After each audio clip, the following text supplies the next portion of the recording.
My soul took glory in your love, O Lord. My soul took glory in your love, O Lord.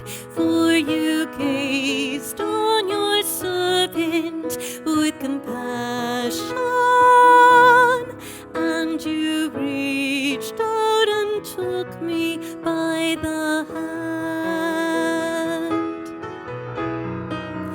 Great are you, God, and holy is your name. Your mercy reaches to the end of time. Up the lowly you raise to the heavens, and the proud-hearted have no part with you.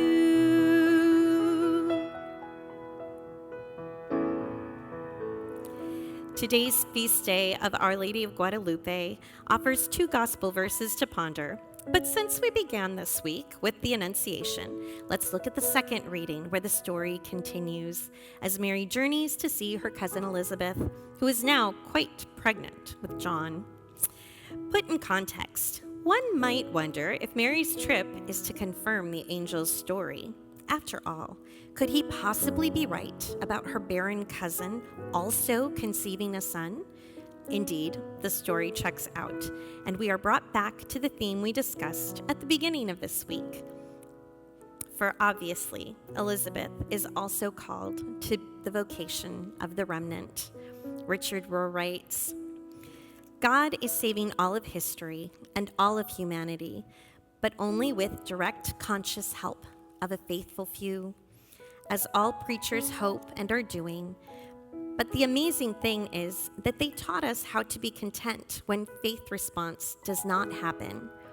I have wondered if this partly explains why Jonah acts surprised, even disappointed when Ninevites do not respond to his warnings. I suspect they knew that they had to explicitly model such faithfulness if they wanted others to learn it themselves. This revelation of the remnant is a clear opposite of our notion of majority rule, authority rule, Christendom, or even one person, one vote. In a very clear way, it presents an utterly counterintuitive theme that a humble minority is always the critical stand-in for God's big truth and the group through which God is working change.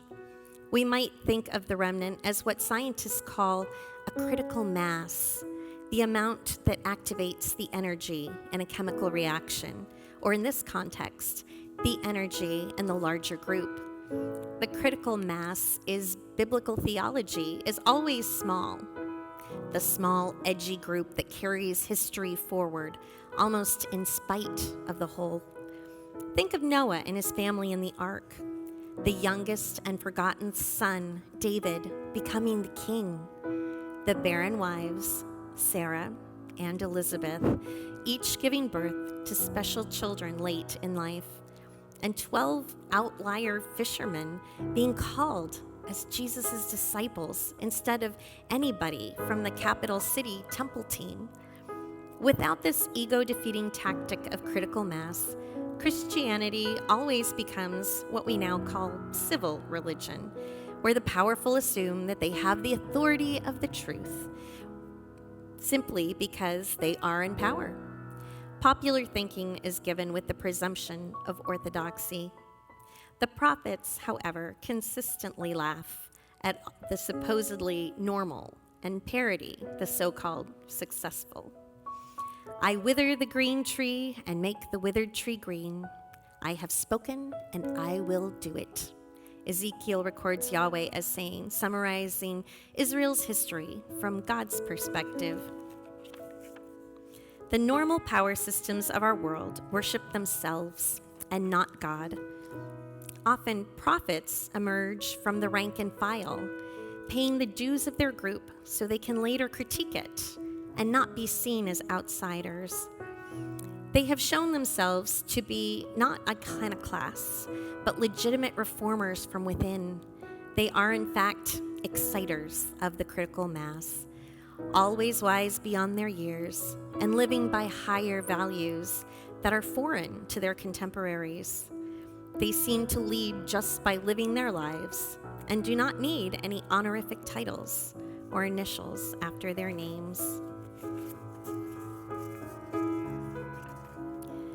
Today, as we come to God in prayer, let us ask for discernment, that we're able to recognize the voices of prophets from the rank and file of society and not be misled by the haughty and the powerful.